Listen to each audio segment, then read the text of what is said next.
Outubro é o mês de conscientização sobre o câncer de mama. A campanha Outubro Rosa reforça a importância da prevenção, do diagnóstico precoce e do autocuidado.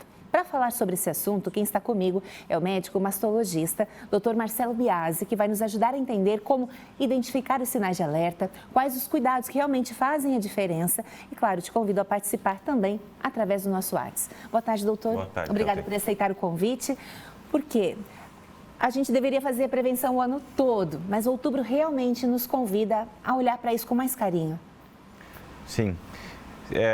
A gente tenta estimular, fazer durante o ano todo para não sobrecarregar o sistema, né, os mamógrafos, né, que acaba sendo... Outubro Rosa é o mês que lembra a mulher que a gente deveria começar a mamografia, que seria o exame de prevenção do câncer de mama aos 40 anos.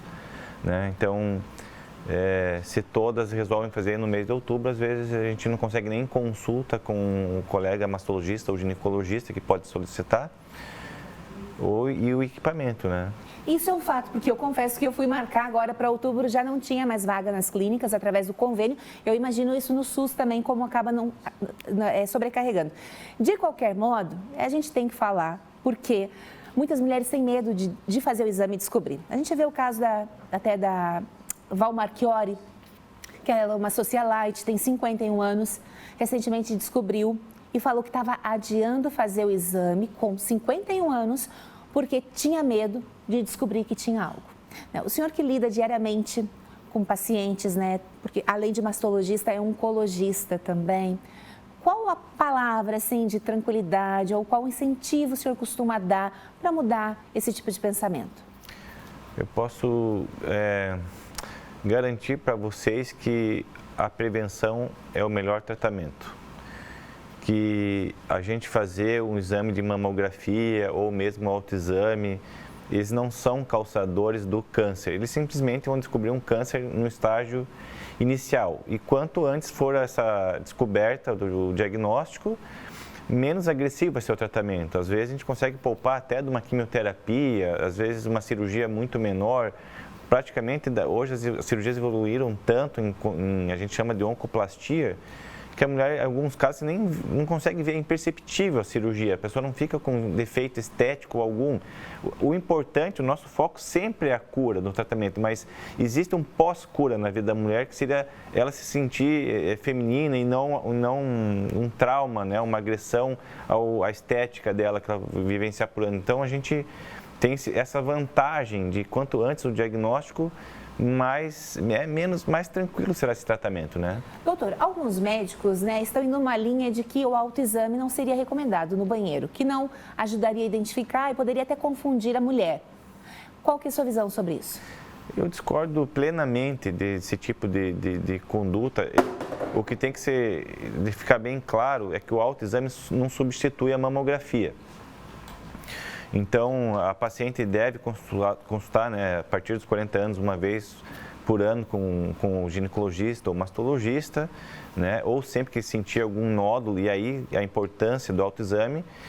E a gente vê que muitos dos casos no Brasil, ainda acho que 1/3 dos casos, é descoberta da própria paciente, ela sente o nódulo. Então, como evitar de fazer uma mamografia, um ultrassom, às vezes complementar?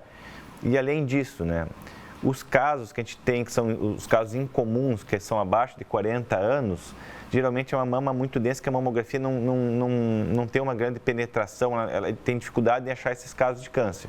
Por isso que a gente não fica indicando abaixo de 40 anos mamografia. Mas nesse, a mulher, ela sentiria o nódulo. Então, quanto antes ela chegar, palpei um nódulo, ela vai na consulta. Qual mal que aconteceu dela ter palpado? Entendeu? A questão dela palpar não causou a doença. Se for benigno, que a maior parte vai ser um cisto, um fibroadenoma, ela vai consultar e vai ser tranquilizada, né? E se for maligno, ela fez um diagnóstico mais precoce do que ficar esperando uma evolução, aí que não precisaria nem ser médico para dar o diagnóstico depois, com o tempo, com a evolução, né? E doutor, em relação ao silicone, ele pode mascarar a doença? Não mascara. As pacientes que colocaram silicone, o silicone não é nem causador de câncer, tá? Existe um câncer relacionado ao silicone extremamente raro, assim, descrito na literatura, a gente não vê esse caso. E ele não dificulta a fazer a mamografia, nem o ultrassom, nem a ressonância, nem as biópsias e nem o tratamento. Em relação à questão genética, né? Minha mãe, minha tia, minha prima, se fala muito nisso, né? De que quantos mais casos houver do lado da mãe, maior a incidência de você ter também. Procede? Isso procede. Quanto maior o número de familiares de primeiro, segundo grau, você tem uma incidência maior. Mas, assim, é importante lembrar que algumas mulheres falam, mas minha mãe não teve, ninguém na minha família teve, eu não preciso fazer a mamografia, então, porque não tem câncer na minha família. 9 de cada 10 casos será o primeiro caso da família, não será genético. O peso genético no câncer de mama é 1 para 10. Então, não isenta de tu procurar a prevenção, né? E, claro, hoje a gente tem os exames genéticos que podem ser feitos. Eu acho que no futuro próximo esse será o exame de prevenção. Hoje, pelo custo, não compensa, né? O sistema não consegue cobrir isso, porque fica mais caro, mas esse será o novo preventivo, será o exame genético. Doutora, uma mensagem, né, para aquelas mulheres que estão em tratamento, que a gente sabe que, infelizmente, é um dos cânceres que mais atingem as mulheres, né? O que o senhor costuma dizer e qual mensagem que o senhor deixa, então, agora para a gente encerrar a nossa entrevista? Eu vejo que ano após ano, assim, as evoluções no câncer de mama, até pela alta incidência, são muito grandes. Eu acho que na literatura médica é o que mais se publica, é o que mais se pesquisa. Então, a gente tem, a batalha está sendo vencida pela ciência, então, e cada vez com traumas menores. Então, chega-se ao ponto no tratamento hoje, você ter quase uma vacina, que seria anticorpos contra aquele câncer, que é diferente de uma quimioterapia. Você vai atacar só a célula de câncer, praticamente, com aquela vacina, que seria o anticorpo, né? Então, essa é a mensagem, a evolução está acontecendo, o tratamento está cada vez melhor, as pacientes não precisam mais sair sem mama, a reconstrução pelo SUS também é coberta de forma imediata. Então, acho que são notícias boas. Boas. Doutor, chegou uma participação, uma mensagem no nosso WhatsApp, a gente vai dar uma olhadinha. Olha, descobri um câncer de mama em 2012, tinha 36 anos. Descobri com autoexame. Fiz quimioterapia, cirurgia e radioterapia. Recebi alta em 2024. Dr. Marcelo foi meu médico, na época um médico muito competente, profissional excelente. Olha a Débora Antunes, sua paciente, nos assistindo. Obrigada, Débora. Um abraço para você. Abração, Débora. Débora.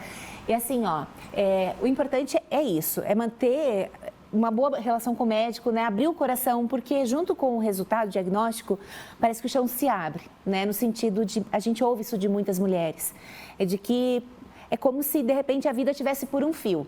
Mas é esse fio que mantém a esperança, né, doutor?